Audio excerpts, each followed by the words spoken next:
Yes, it is more than that.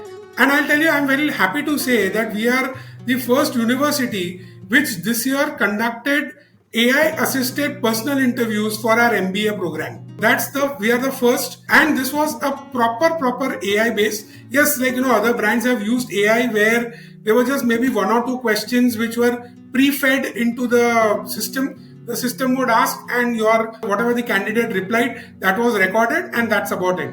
Our AI implementation went much further. The candidate's SOP and CV were uploaded to the AI tool before he or she came in. The candidate would sit, questions the AI would ask were based on the SOP and were based on the CV. So you did not have very generic questions. We were actually testing the person's knowledge and the depth of his knowledge rather than testing the ignorance, which unfortunately tends to happen in a lot of personal interviews. Because I may be from an engineering background, let's say my interviewer is from the commerce background, there will be a very different thought process. Because we are using AI, all these issues and these are absolutely normalized. The best part is more than 14,000 candidates took this AI based interviews in Mumbai campus. We took feedback from a lot of students. Everybody said that this was a fantastic thing. And I'm very sure that even leading institutions will very slowly move their personal interview process and make it AI based.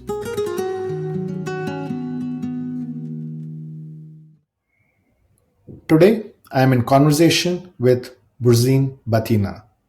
Burzeen is the marketing director of the well-known university NMIMS. Education marketing is gaining a lot of attention with edtech and new technology disrupting this industry. Education marketing is undergoing a lot of transformation, and the way marketing campaigns and ideas are being built in educational institutions is truly a fascinating place to know and understand. Burzeen has over 20 years of experience in marketing, having worked with leading media companies and with automotive companies before becoming a marketing director at NMIMS. I spoke to Burzeen about his interest in taking education marketing role, which normally marketers don't take so easily, and what was his interest to actually look at education marketing as a career. Then I spoke to him about how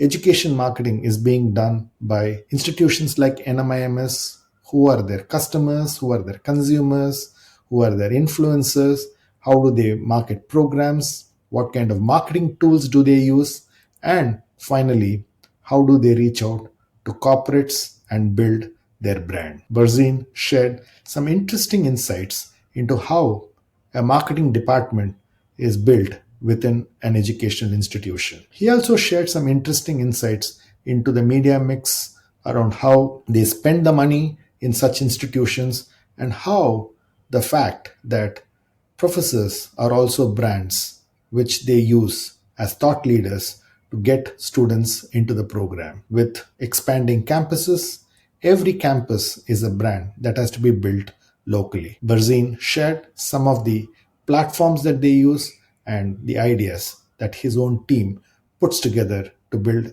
NMIMS as a brand. It looked like education marketing is a complex machine, and how they really have to plan and build their campaigns was an interesting conversation and learning as far as this episode is concerned. Over to my conversation with Burzeen Bhathena.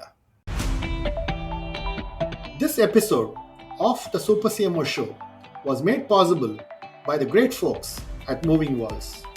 Moving Walls provides a global technology platform built by out-of-home advertising experts, automating the process of planning, buying, executing, and measuring out-of-home campaigns. Moving Walls helps leading brands and agencies to move to audience-based planning, improve turnaround times with automated proposals, and implement programmatic digital out-of-home and verify campaign performances. Moving Walls helps measure, reach, and influence moving audiences across the world. For more information, log on to www.movingwalls.com. www.movingwalls.com.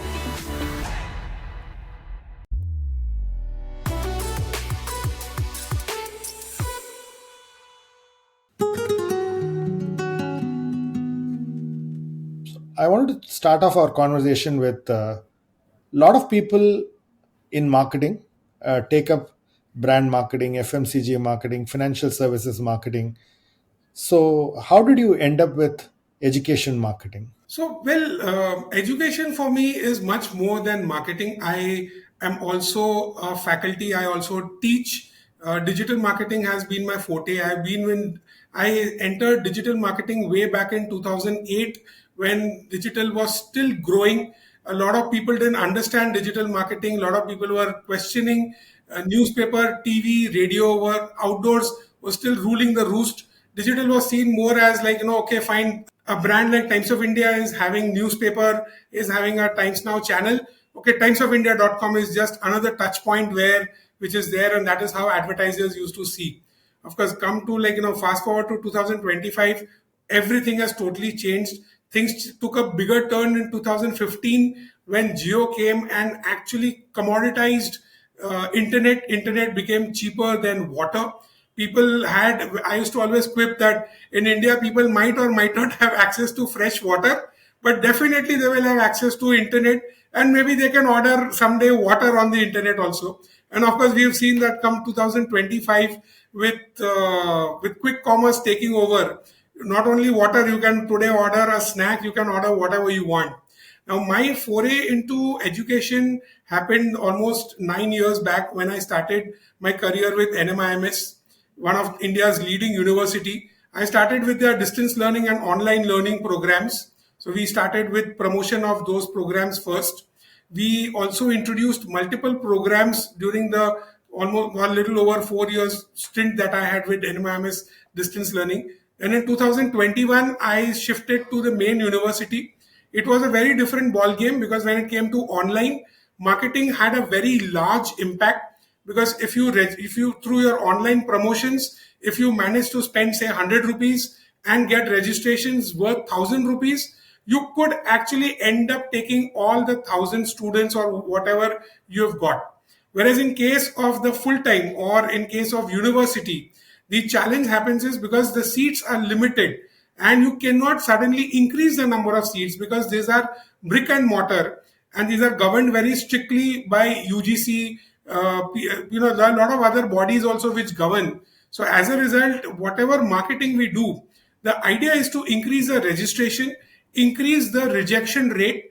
The higher the rejection rate, you start getting better quality students, and better quality students in turn translates into better quality internships, and of course better quality placements with leading companies in India, which in turn absolutely gets you to a better quality students in your next consecutive drive. I call this as the virtuous cycle of admissions, and that's something which I try to follow, and I try to ensure that we imbibe for different programs at different campuses.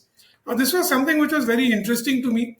It looked like education is something which not many mainstream marketers consider.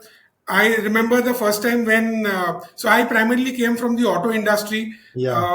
worked with had the fortune of being very close to being a part of the Volkswagen digital campaigns way back in 2014, 16 when digital was not such a big thing. Also had a distinction of working for a little short stint with Fiat Chrysler automobiles, or now they are known as Stellantis in India.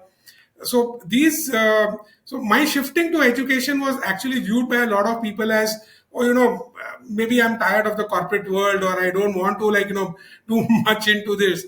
But people don't realize that education is a very high involvement product. I would say I would actually compare it with a user buying insurance. It is that high an involvement, because probably after buying a house, maybe a car, and of course in India, marriages are one of the biggest things where people spend a lot of money. Fourth biggest investment is education, or I would say when it comes to investment, the third biggest investment, I wouldn't call wedding or marriage a investment, but still of course there are huge spends which happen over there.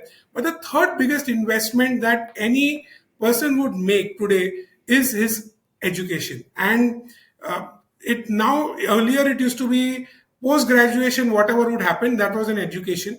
Today that starts at the undergraduate level itself. As a result, today brands must be able to communicate about what are their different offerings. Also today the world is very changing very fast. Initially, when lot of there was not for quality education, where parents would actually want to send their sons, daughters, their kids to foreign universities. Parents have now realized that the same quality, if not better level of education, is available in India itself. And we as marketeers must ensure that we are able to reach with this message to the parents, to the students, that those days are gone when to get quality education you needed to get into a foreign university, which of course came at a very heavy price. You can probably get a better quality education in India itself. Also, the scenario, global scenario is also changing, where foreign universities today are doing tie-ups with India. 7 years back, NMIMS had hardly a tie-up with around 8 to 10 universities globally. Today, I'm happy to say we have almost 60 plus partnerships with global universities across US, across Europe, specifically UK, France, Australia, and other countries. So it's a very big thing where foreign universities are coming to India. They are tying up with brands like NMIMS and actually creating twinning programs where a student can do, say, for an MBA, 1 year MBA in India and second year MBA, they can do it at their university. And these are some very big marquee names which are offering this kind of MBA programs. Similarly, even for engineering programs, where we used to run a program with Virginia Tech, where a student could do 3 years of his engineering in India and 2 years after going to Virginia Tech. And we have these programs not only in tech but in different streams. For example, with Virginia Tech itself, we have a program where the student does 1 year in India. It's a postgraduate program, and 1 year he goes to Virginia Tech. Mind you, he actually goes to Virginia Tech. It's not that the faculty only comes from Virginia Tech over here for maybe around a month after the 12 and then goes away. It doesn't happen that way. And because they are going to Virginia Tech and this MSc program, which is there, because it comes as STEM program, the students have an option to work officially in the US for 3 years, which is a very big thing because once they do that, they get the requisite work experience. And probably then, of course, also it's on the student how he grows and how he takes up the job market. But these are some of the things which have to be marketed. It's yes, word of mouth in any industry, that's true. Even in education also plays a very important role. But that word of mouth will also come when brands are actively sourcing and reaching out. So this is about what really attracts me to the education as an industry. And today I feel you have the PMO of the country, you have every minister everywhere who are there on different who are there on TV, who are there on print, who are there continuously on digital. So why not an education institution or a university for that matter? Very interesting. Uh, so, what do you think the education industry spends on marketing, in your view, in India? What could be the size of the marketing pie? So the for a lot of spends are happening specifically for digital for on digital to source the students, especially for online programs. Online is very heavy. So and that way, I must say that these new age companies which were there or the edtech platforms which came on, the edtech platforms really brought about a revolution, and they paved and they showed the traditional universities which existed for 4 decades, 5 decades, how important it is for them also to educate the people and inform them about the different programs that they offer. Today, there are brands which are spending 50, 75, even 100 crore plus.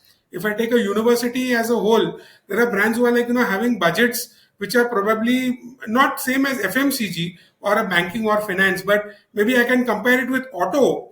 I can assure you that, the industry is really close to when it comes to spends of what are done by or players in the auto sector, which are done by the players in the education sector. So that's something which is definitely happening. The spends are really good. We knew a couple of years back one of the edtech companies, when they had taken on new agencies, their annual budget was up almost 100 crores. Okay.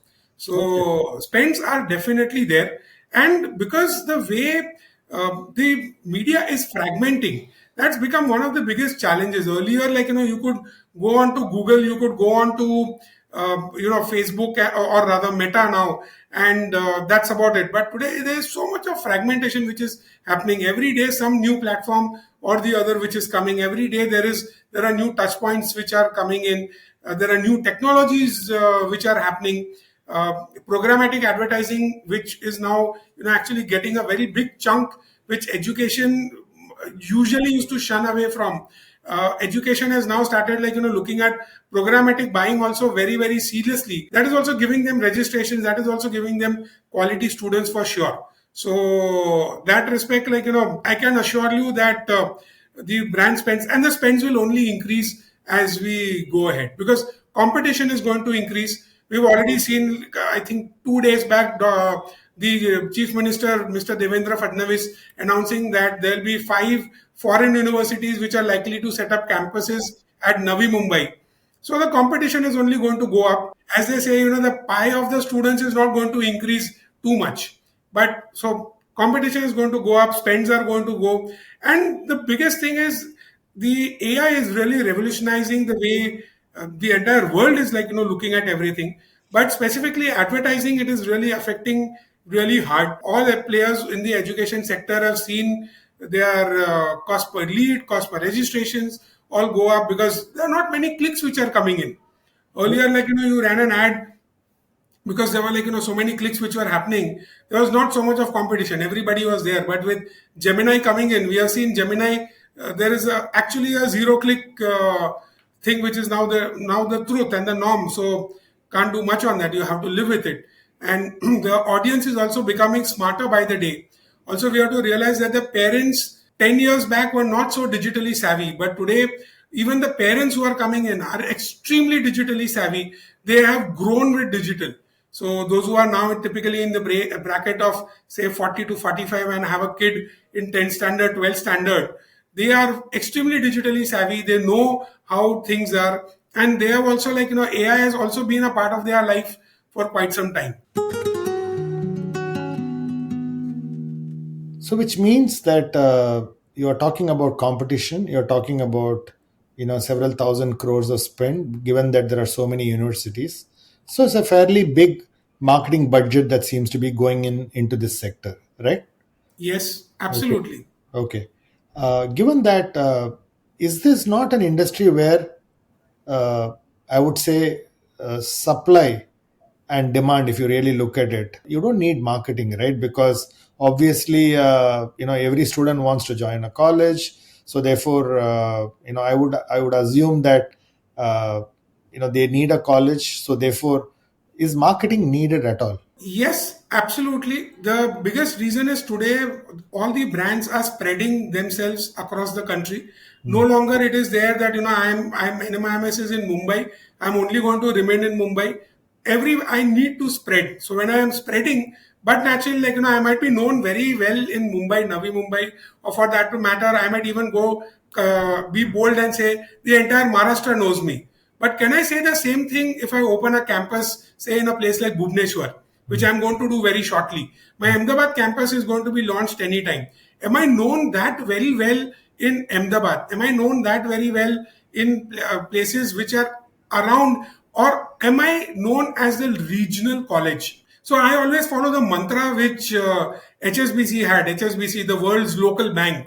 So Hmm. similarly, we want to also follow the same thing, where we become a regional player. Because see, the biggest challenge that happens is we are still known as a lot of new places that we go to. NMIMS is recognized as NMIMS from Mumbai. What my through marketing, what we need to change that perception is NMIMS from Mumbai in Mumbai, NMIMS from Bangalore in Bangalore, and NMIMS of Hyderabad in Hyderabad. We need to go local. We need to get the local favorability. Or the challenge that will happen is locals will not prefer us. They will still want to go to their own regional colleges or regional institutions which they have been doing since years. That is exactly where the role of marketing comes in. People must be made aware, because when we launched the Navi Mumbai campus also, although it was just Mumbai and Navi Mumbai, we felt that maybe Mumbai will have a very great rub-off effect in Navi Mumbai. However, we are surprised to know that a lot of people, even in Navi Mumbai, were not aware that we are having a campus over there. Oh. Yes, so it is very important to ensure. And the thing is, people who didn't get it in Mumbai went to Navi Mumbai.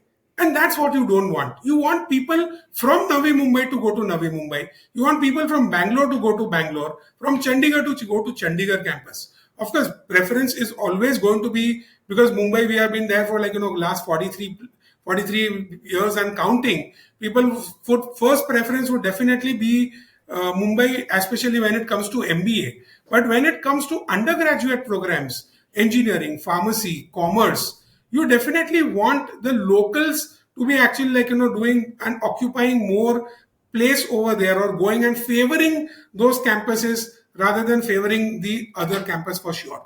That's exactly where marketing comes in. You drive the student or the parent also right from the awareness stage, where you introduce and say that, okay, NMIMS is now has a campus in, say, Indore. NMIMS Indore now offers these programs, because in Mumbai we have 17 schools. Other campuses we have much lesser number of schools, because but naturally we are quite new, and there are certain programs which require approvals and all. So that's the reason why it takes time to launch these programs at those respective campuses. But this is what role of marketing comes in. You need to create awareness about the campus first. Once that is established, you then need to start telling people what programs you are offering. Because a lot of people will, for example, will take NMIMS as only offering management, commerce, maybe arts and humanities program. A lot of people get surprised saying that, oh, you offer engineering, oh, you have a pharma program, oh, you offer School of Sciences. Yes, we offer all of those also. And that is where the marketing push is required. Okay. So, it's like tomorrow, let's say I already have a school of branding and advertising in Mumbai. I start the same school in Indore. That is where the marketing push is absolutely required. Which brings me to the complexity in education marketing is you have multiple stakeholders, right? Say, for example, you have a Yes. student, you have a parent, and the stakeholders are expectations are very different. So given that, how do you really build your marketing mix, the media mix? Can you give me some examples of how this is very different from other forms of marketing? So, one of the challenges which happens in education marketing, and something which a lot of marketers don't even realize, that the complications which are there is, one is when it comes to undergraduate programs. So, there are three types of programs which are there. You have typically your UG programs, your postgraduate programs, and your doctoral programs. Doctoral programs are the easiest for us because your consumer and customer are the same. So, not much of a difficulty, because you reach out to the person whom you are reaching out, he's only paying the fees, so it's very sorted. It's pretty linear, not much of a problem. The second is your postgraduate programs, your MBA, MSc programs, your any PG programs. The challenge is where you will have almost 30% of the audiences which are paying their own fees, but a large chunk is where the parents are still supplementing it, or the students are taking a loan, or they are borrowing money from friends and family. So that is there. So again, customer consumer are two separate. But the biggest challenge comes in undergraduate programs. These are typically students who are 17-year-olds to 19-year-olds. That's the range. They are definitely not earned anything. 17 years means he's not even legally he can't even work and earn anywhere. This is where your customer and your consumer are totally separate. Your customer is your parent who is paying the fees, parent, grandparents, whoever it is there, and your consumer are your students. And what the biggest challenge which happens is your consumer and customer are typically in absolutely different generations. Yeah, which is a very big thing. Now with Gen Alpha coming in, I'm sure our generation doesn't even understand the kind of words and the kind of languages that they use. And because we are marketeers, it becomes easy for us. So the marketing is very, very different. Whereas a consumer, a student, typically a 17-year-old to a 19-year-old, would like to know what are the different activities which are happening, what are the clubs and committees which are there, what are the kind of, yes, these students are also very much interested in knowing what are the placements which are happening, what are the brands that are coming to the campus. But in that pecking order, which is like, still down, festivals, club committees still play a very important role. In the case of your customers who are paying the fees, but naturally because they are like, loosening their wallet, the biggest thing for them is to see what are the kind of placement opportunities which are there, what are the opportunities for going abroad and studying, what are the opportunities which are existing after the program is over. So they are more interested in that. They are not interested whether the institution that their kid is going has one of the best festivals or not. So that's one of the biggest challenges that happens. So the communication and the communication differs a lot. To your consumer, you are talking more about how, like, the kind of clubs and committees, and through these clubs and committees, like, how a lot of learning happens. Because clubs and committees are not only all about fun, but there's a lot of learning also which happens. So those kind of things you portray.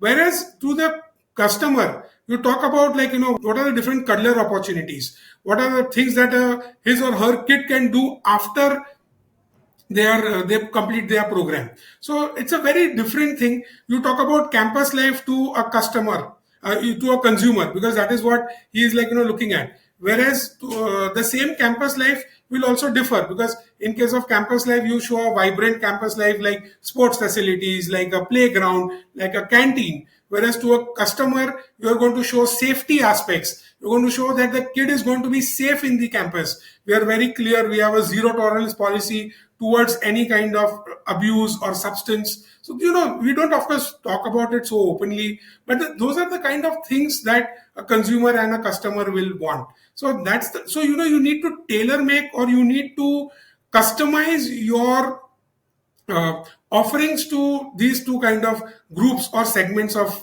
customers, for sure. Also, another very important segment which happens are your people who are the influencers. When I say influencers, I don't mean the influencers on Instagram or Facebook or any other platform. I mean saying friends, family, neighbors. There's a very high possibility that my neighbor's son or daughter is studying at my engineering college. They are definitely going to, like, impress upon me that how good or bad the engineering is offered at the campus. So these people automatically become my brand ambassadors. So I need to, like, even reach out to them also by informing them through emailers, through WhatsApp messages, which is basically, like, because they are already my students, about what is happening, about, like, how our institution is performing, how is it better than any institution. So marketing just doesn't stop once the consumer is already inside the campus.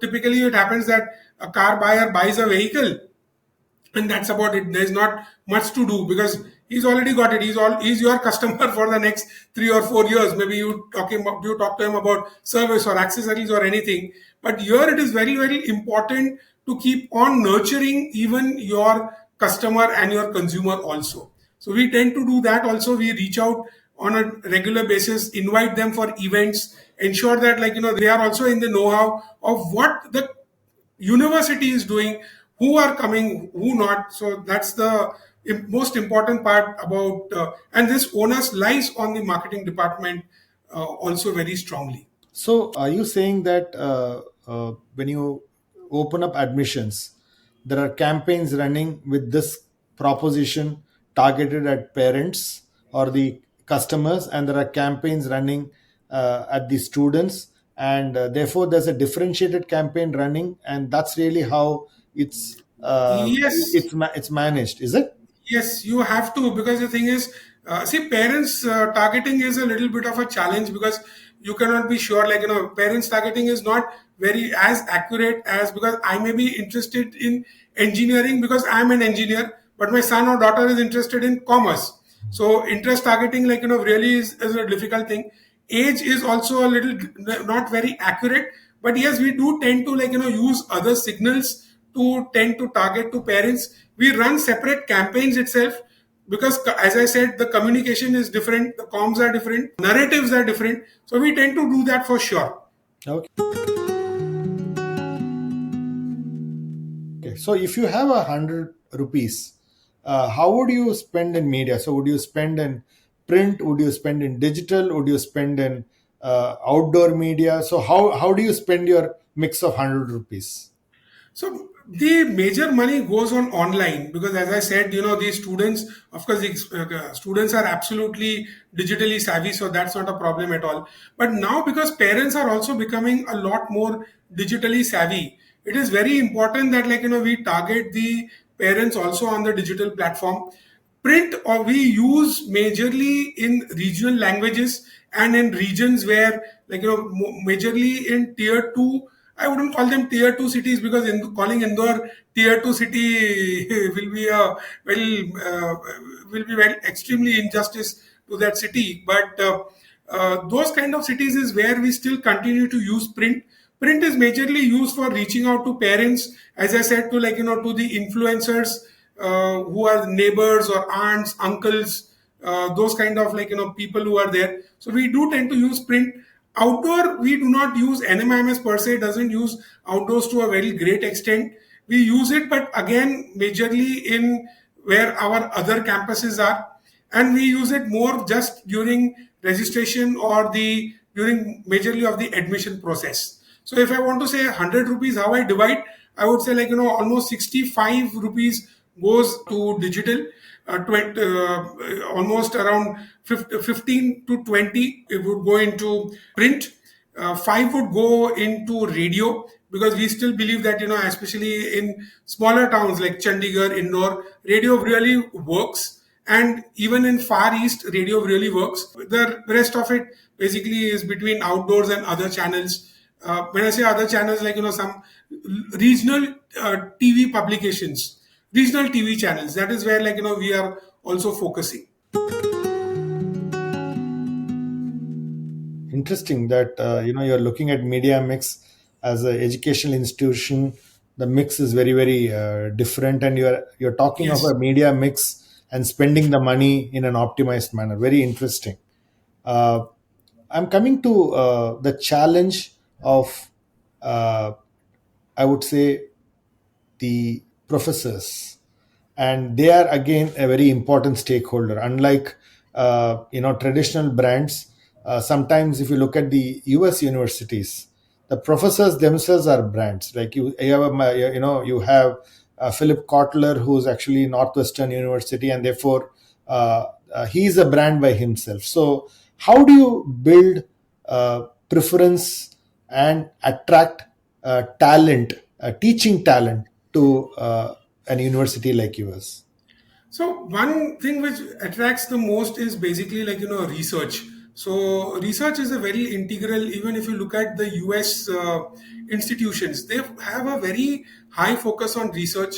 All the faculty members are encouraged to keep on, like, doing research, file research papers, and with top research journals, and, file patents, especially when it comes to technical, like engineering. And that is exactly what, like, NMIMS has also been focusing upon. Our numbers when it comes to patents, filing of patents and filing of research papers has actually gone up quite significantly.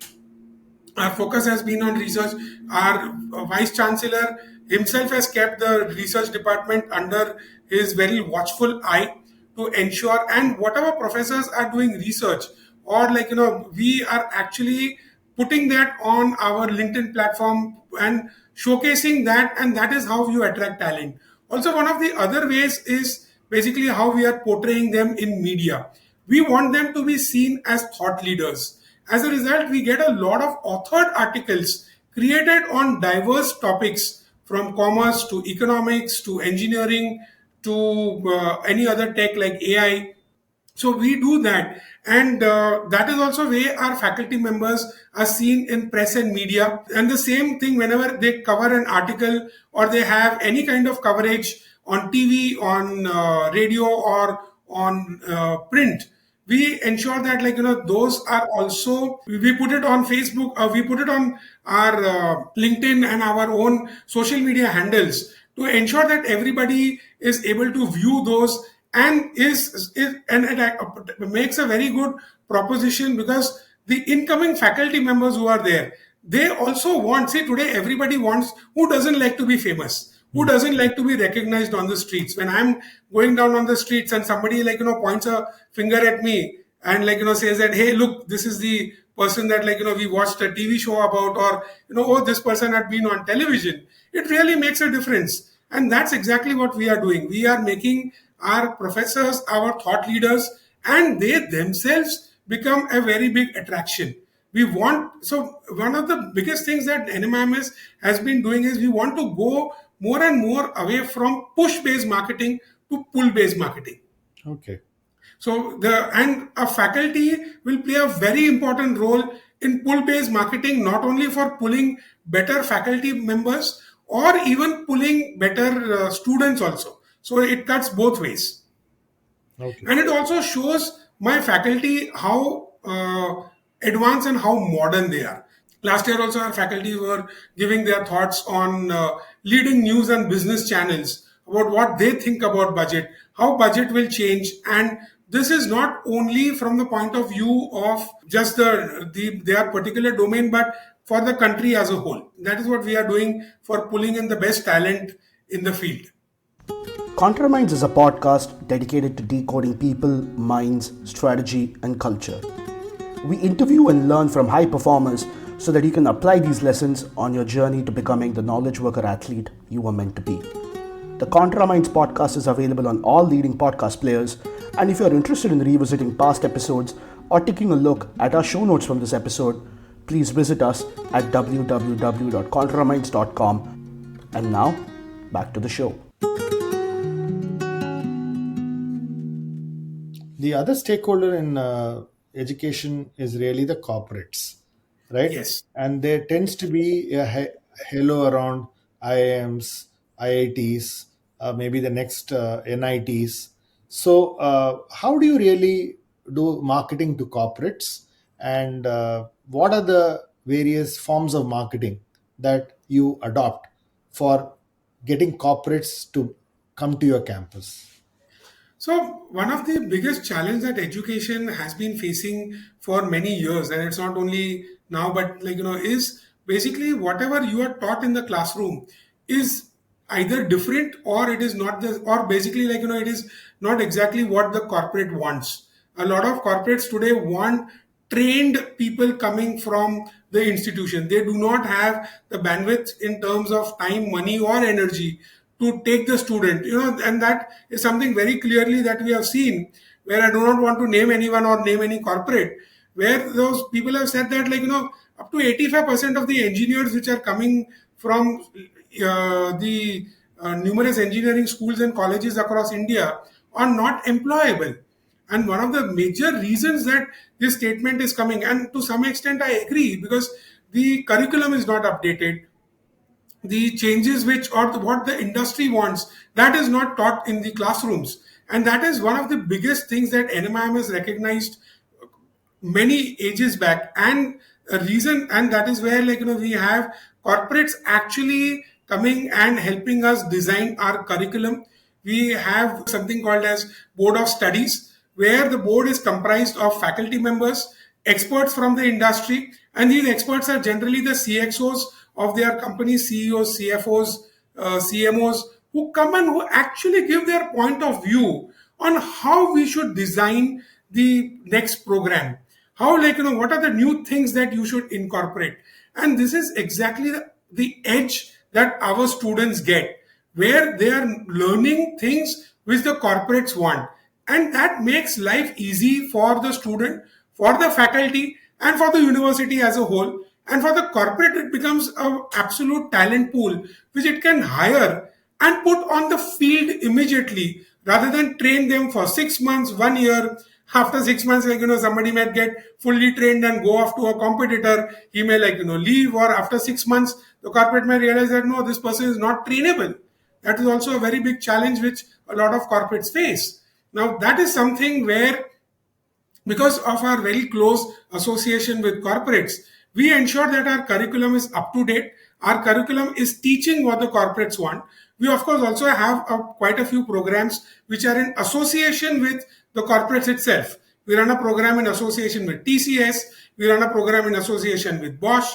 We run a program in association with L&T Mindtree. So, the corporates itself are coming to the campus and they are getting a ready-made trained pool of students who they can put onto the job in a much, much faster way.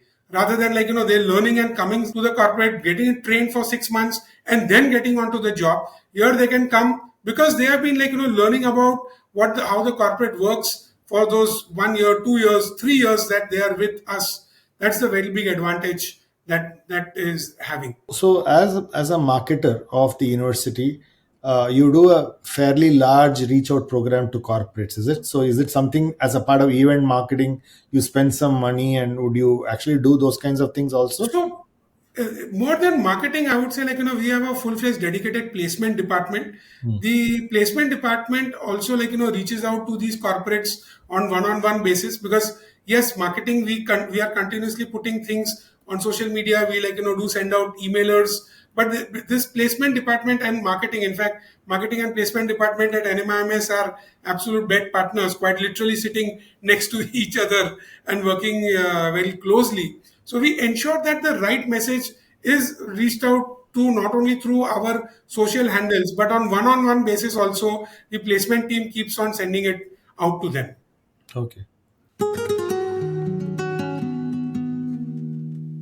The whole education industry itself is getting disrupted because of edtech, right?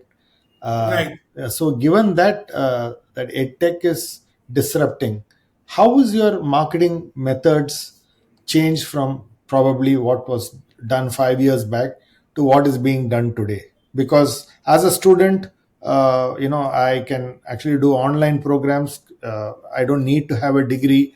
I can go and join any company, and then I can have a MOOCs where I can qualify myself. So there's a massive disruption that's happening. So how is it affecting the marketing that you are doing? So I'll go back a little and I'll dip into my teaching experience over here, because I so one of the things that I used to always tell my students is that, see, especially as far as digital marketing goes, there are a ton of videos on YouTube which you can go and access and you can learn whatever you want. But the biggest thing is, where I come in is I'll tell you what videos to watch and what videos not to watch. Because the thing is, if you really want to learn, there are 20 resources which are there. I'll tell you to go to those 5 resources only where you will come to know everything. You don't have to go through that 20. Because there's always a possibility that, see, we all know when it came to engineering, there were 10 books per subject which was there, and 8 subjects. You couldn't sort of possibly go through each and every book, but your faculty always guided you that you need to go through this book maybe 10 times. You take one book and read it 10 times instead of reading 10 books one time, which is one of the most important things. So that is one of the biggest things which happens in case of online. There is a lot of, yes, there are a lot of things which are today available online, but the biggest thing that happens in a full-fledged or in a classroom, one is exchange of ideas and thoughts. Yes, there's a lot of theory out there. There are a lot of examples that are given, but there is no exchange of thoughts which happens through traditional programs. That's one of the biggest thing. Also, networking today is very, very important, which a brick and mortar will be able to provide in a much better way as compared to any online programs. Of course, through online programs also you can connect with students, you can connect with your faculty. LinkedIn provides a platform where you can connect with a lot of professionals and discuss and talk about your issues. But still, I would say your offline is the important part. And those are some of the benefits that you need to portray through your through the marketing campaigns that we do. So in fact, like we have, so it is similarly that it's similar like retail. You could go today and buy everything online. There's not a problem at all. But does that mean that all your shops or all your retailers have shut down? No, that's not the case. In fact, the online have actually now come to offline. We have seen a lot of, even in education brands, edtech companies, which started purely online. They actually started having tuition classes. I don't want to name the brand, but we know that, like, they actually went offline. So that's definitely going to happen. Our case is opposite. We actually are offline. We go to online. So that's going to happen. And yes, there is always a challenge of measuring how many people have seen you online and, like, are getting converted offline. But today, because of tech and because of your so many tools which are there, which integrate so seamlessly with your CRM, you can actually track the entire user's journey and figure out how where he came from and what all kind of touch points that he has gone, and how your digital marketing actually works. That's one of the biggest blessing, I would say, of attribution modeling, which to a digital marketer can actually show that that was a disadvantage, that in print you gave an ad, you never knew whether that person actually saw your ad or he was told by someone, or how he got and he filled up. With digital you can track everything, and that's one of the biggest advantage which is there. But I can assure you that, like, uh, India is a very touch and feel country. So we definitely want to, like, even when we are buying insurance, we may still want to buy online. We do buy online insurance. I myself buy, but we would still want to talk to somebody at the call center. We would still, like, talk to our friends, family, figure out whether that particular brand is good or not. That's something which is applicable for the education sector also, for sure. So, as a marketing head of, say, an institution like NMIMS, do you use marketing tools, marketing platforms, and do you invest in these kinds of tools and platforms to do marketing? Absolutely, absolutely. It is like buying a hoarding and, like, not lighting it up. You may have the hoarding, you may have, like, you may feel that your ad is visible, but if you are not going to light it, if you're it's going to, I'm using a very different analogy because today hoardings are also all converting to digital screens. But without that light, which is equivalent to your tools, your attribution modeling tools, or your tools, because you see today on social media also, a lot of students go and talk and vent out their right from students to people who are applying. It could be whatever difficulty they are facing in registering, or difficulty in whatever way, they actually prefer to go onto social media and talk about it. If you do not have a tool which is able to, like, track all your negative comments or any of those, you're always going to shoot in the dark. You're never going to solve his or her problems. So that's the reason why today tools play a very important part. Also, if you want to send out bulk WhatsApp messages, bulk emailers, it's just not about, like, sending out those emailers and not doing anything. Today it's important to track. Today, like, the digital marketing, your actual work starts after you have started your campaign, or after, like, your campaign goes live. I used to always tell my teams, even a decade back, that when it came to TV, print, radio, once your ad was out, well, you couldn't do much. It was like, just seeing whether the logs were there, or just ensuring that your ad came in, and maybe tracking and seeing, because medium was expensive. So maybe 2 3 days you would track how many calls you got, or how many footfalls you got at your store, or at your campus, or at your university.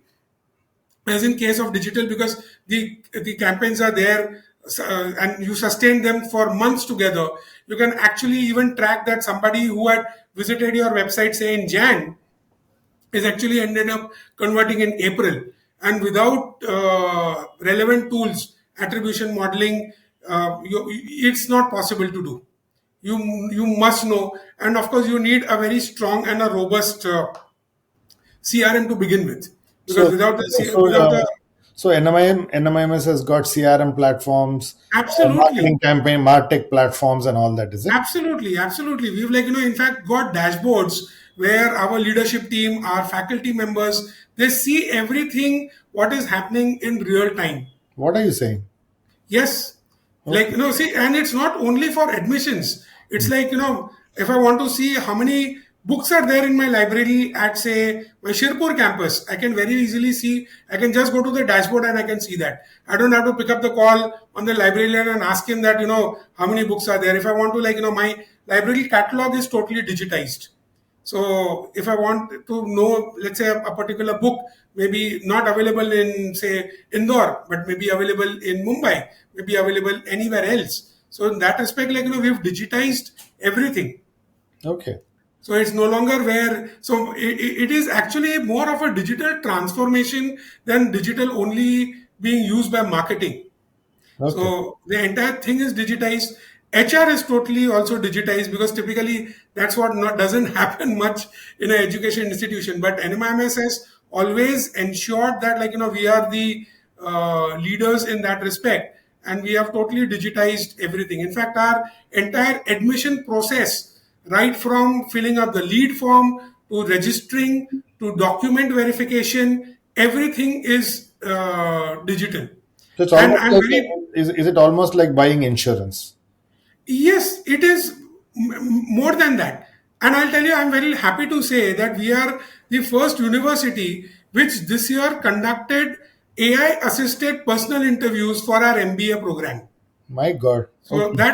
we are the first, and this was a proper AI based. Yes, like, other brands have used AI where there were just maybe one or two questions which were pre-fed into the system. The system would ask, and your whatever the student slash candidate, or rather whatever the candidate replied, that was recorded, and that's about it.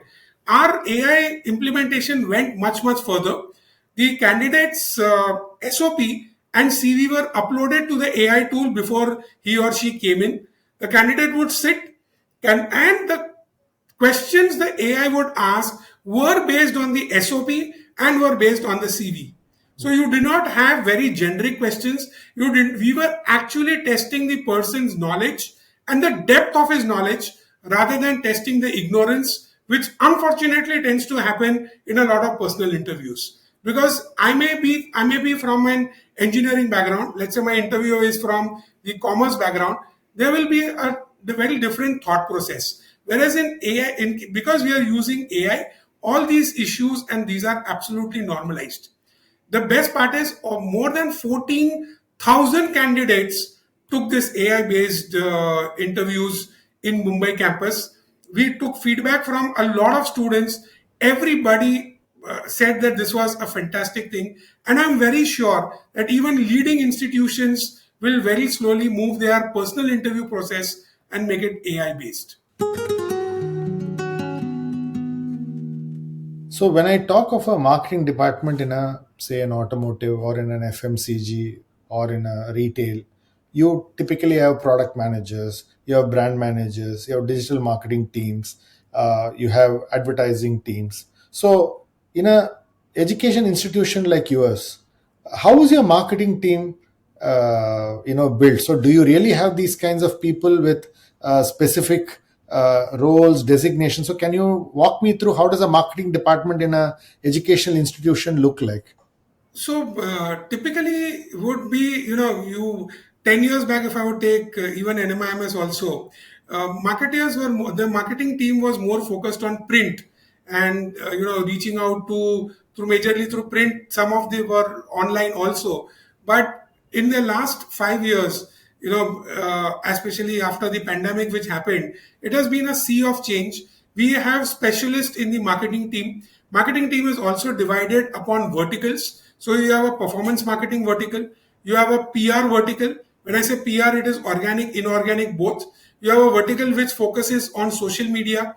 You have a vertical which focuses on uh, your data analytics. So each specialized vertical is even present at NMIMS also. I have a team of performance marketing managers. I have a team of performance marketing. I have a team of PR. I have a data analytics team. I have a team which, like, focuses on content, because that is also a very important thing in today's time and age. So those are the different teams, and each team contains each team is made up of specialists. Of course, there are managers who are like, who I ensure that they are more of generalist, and they not only like, do about PR or social media, but they do the entire gamut. So that is something which is the typical structure which is there. So it is more of a specialization based structure, each team working in tandem with each other, because what social media is doing, PR has to understand, performance marketing will like, also need to know. You cannot have teams working in silos. Typically, earlier, your PR team would not know what was happening on social media. Your social media would not know what performance marketing does. Today, I ensure that all my teams talk to each other. Okay. Like when a call is happening with my PR agency, my performance marketing team is also sitting in that call. Although, like, they might not have any relevance, but they need to know and understand what is happening in PR. What is the kind of content that is going out? Very important, because typically performance marketing people are very focused. They are like, they work in a very narrow space where their life just revolves around impressions, clicks, registrations, leads. That's majorly where their life revolves. But then those days are gone. Today, even a performance marketing person must know what the brand is doing on social, what the brand is doing on when it comes to like, content. What are the like, SEO also definitely plays a very important part. So it's like, although they might be specialized in one, but they definitely must be aware of all the other things also. So, how large would a marketing team be in a institution like US? So, typically, So we have almost a 25 member team, where a large chunk of the team sits in the central campus, which is in Mumbai. But there are at least 2 to 3 people which sit out of each campus, because India is a very diverse country. And habits, consumption patterns, consumer behavior differs every 100 kilometers. And in large cities like Mumbai, possibly it differs every 2 kilometers. The way somebody might be thinking in and approaching in Bandra will definitely not be same. Maybe even in Santa Cruz, or maybe even in Vile Parle. Even in large cities like Mumbai, Delhi, typically a South Bombay person will be having a very different thought process, habits, consumer behavior patterns. So what we've done is we have created these specialized teams around the campuses also, which are like, and these teams also do a lot of outreach programs, because outreach is also a very important part of education, where you need to like, go to schools, to colleges, and educate the faculty, the principal, the counselors who are at these schools, to about the programs, about the different kinds of things that we offer, and the the about the university as a whole. So it's a centrally decentralized process, as I say. beautiful. So, so you're saying you guys do outreach programs to schools and things like that to Yes, seed and absolutely. actually nurture the future students. Yes, absolutely. It is very necessary. We, in fact, invite a lot of students to visit our campuses also, especially when it comes to tech. A lot of parents, students are interested in seeing whether is my kid going to like, work on the machine, which is like, there in the market. I'm very proud to say that like, we have pharma labs where we actually manufacture the drugs on a much smaller scale, and that manufacturing process is right from raw materials to the end product, which is actually capsule packaging and everything also. So we have machines which will actually package that capsule. So these are mini factories by themselves, I can say. And we also have labs where the students are working on on a scaled down machines. And this is a very typical US concept, where colleges and institutions have actually had even a mini nuclear reactor on the campus. Of course, in India, that is going to be like a little far away, but we do tend to have that. So our labs are industry ready labs. In fact, we call them as Industry 4.0 ready labs, where we provide and make the student work on those machines which they are going to work on in the industry. So, for example, 3D printers, laser cutting machines, these are all there at our campuses, which are there. And we do from time to time invite the people from the press and media to actually experience it and then, inform the others also. So, we do that from time to time across all our campuses.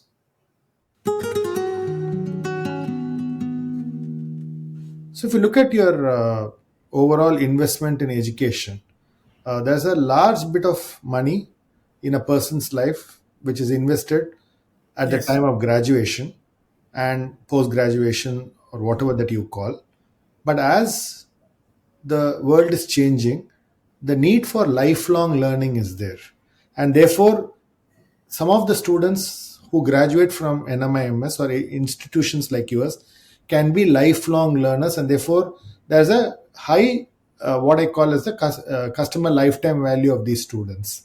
So, is there a program that you run, and do you look at share of earning over the lifetime of the student, and do you do programs like that?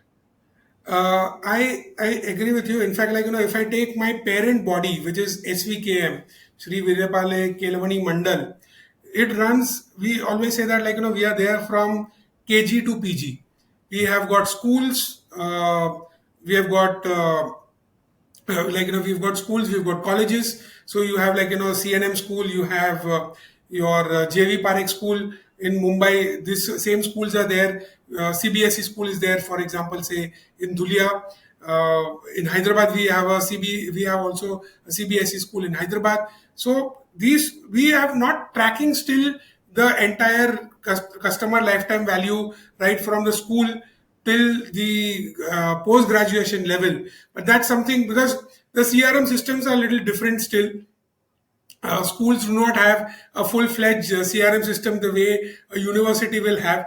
But yes, that is something which is our aim, and that's something which, when comes to digital transformation, the next stage of digital transformation, that's exactly what we want to do. We want to track the life of a student right from KG to PG, and But that's what, something which is very important. what after PG? Because typically they go on, spend in say Coursera and things like that. So you actually can earn a revenue Yes. even after PG and when they are working. So therefore, so how do you really look at so today your revenue? Do you look at the lifetime value of the student until post graduation or graduation, or do you also say, okay, what percentage of my revenue should come after the student starts working, and what share do I get? Well, we are coming to that. It's not something which, I can say that we are already doing. We are coming to that. We really want to do that. We really want to see, because see, after one point in time, a student will the candidate will actually would want to prefer to do a refresher program, or maybe a part-time program or an online program, rather than leave his job and do a full-time program. So that's something which we are already doing, but we are not tracking completely, but we are getting there. We are definitely, we want to do that, because that is very, very important for us to also understand that there is a lot of reskilling which tends to happen. And we've seen that a student who would have done his MBA 20 years back from NMIMS enrolls in an executive education program in NMIMS itself after 20 years, because he has to reskill, he has to upskill himself, because that is very important. So we do tend to get that. We have not completely done the integration, but yes, we are getting there for sure. In fact, SVKM per se as a parent is now even coming up with a medical college and a hospital.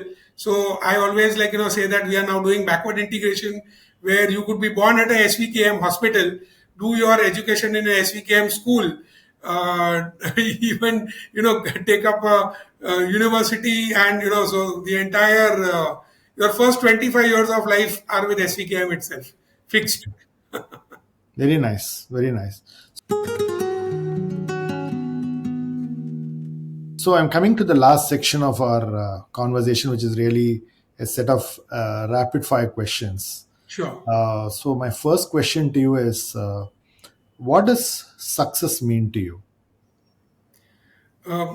It's basically helping people find in terms of marketing and thing, I would say helping find the student and the parent the right program at the right time. Because see, today education is, again, the cost is definitely there, but one of the biggest things in case of a student is his time.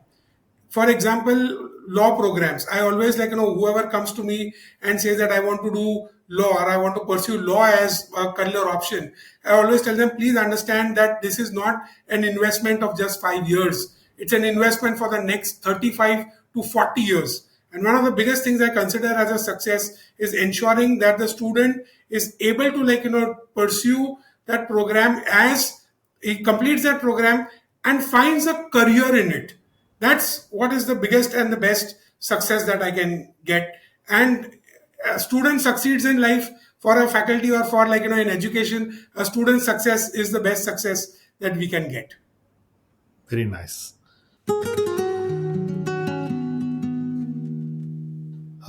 What would be your advice to an 18-year-old or a 17-year-old in a university today? Choose your program very, very carefully. As I said, it's very important to ensure that whatever program you are taking, you do not realize after 2 3 years that this is not, I'm not cut out for this particular field, I need to do something else. Also, please understand that one of the most important thing is specializations which used to happen postgraduate or even later on, today are happening at undergraduate levels itself. No longer it is just plain vanilla BCom. Today you have BBA programs with specializations. You have BBA in finance, you have BBA in marketing, you have BBA in general management. So it is very, very important that your undergraduate level itself, you choose the right program and ensure that you want to make a career in it, because that is what is going to shape you in future. Those days are gone when typically you would, take up a commerce or a arts or any science field. You would do your MBA and then, you would join your career. Today it starts right from after your 12th standard itself. So, what are the resources that you lean on to enhance your knowledge? So, believe it or not, social media, although a lot of people say it leads to a lot of waste of time, and, people, you become habituated, you are scrolling, you waste a lot of hours over there. I'll say it depends on what content you consume. If even on a platform like Instagram, you start following, a lot of handles which give you information about, about your what is happening in the world of AI, what is happening in the world of how you can use AI, how you can use certain websites to do a lot of your work. If you follow that, this is exactly what the algorithm will, automatically start giving you. So LinkedIn is there. LinkedIn is a very, very beautiful resource which unfortunately not many people tend to go to and use it on a daily basis. I, use LinkedIn as my it's become more like how you typically pick up a newspaper in the morning to read all your content and, get to know about the world. Today, I actually go on to LinkedIn and see what all other people are talking about, what people are talking about in their industry. There's a lot of cross learning also which happens. It is no longer that what is happening in FMCG, what a marketer is doing in FMCG, you can't implement the same thing in education. You can do that also, because at the end of the day, your consumer is always going to be there, and it is more upon how you are reaching out to that consumer and what is the kind of message that you are giving to that consumer becomes the most important part. Okay.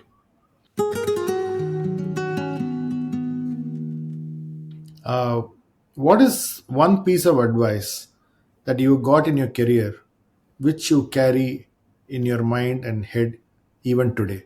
So the best thing that I learned in marketing is you are never sure what will work. You can do all your research, you can do all your possibilities, but what may click, especially in online, and it could be just it could be just one success story also, which is good enough to catapult you to a very different level. So always learn to take risk. Do not be afraid of taking risk. uh, do not sort of judge the book by its cover. If something didn't work for you last time, it may not, do not be worried that it will not work the next time. again, contrarily, the converse is also true that what worked for you just now may not always work for you. So, you have to be ready to accept that fact and, of course, embrace technology. If you don't embrace technology, if you don't embrace what is happening, the latest things in the market, you are going to be left behind.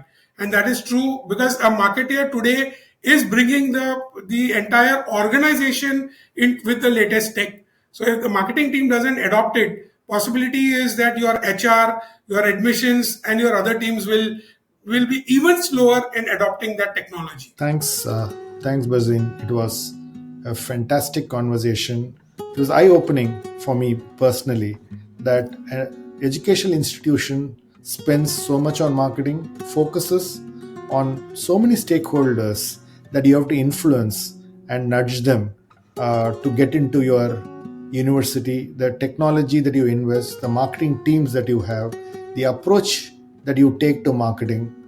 These were quite eye-opening because we normally tend to look at marketers from the corporates, but looks like education institutions are becoming sophisticated marketing machines.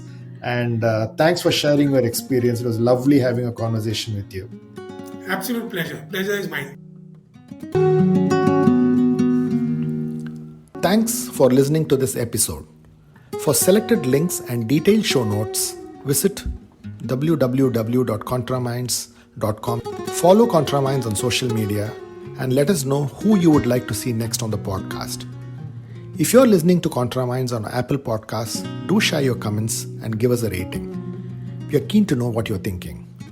ContraMinds is also on YouTube. If you're listening to the podcast on YouTube, hit the subscribe button and stay up to date on all our releases.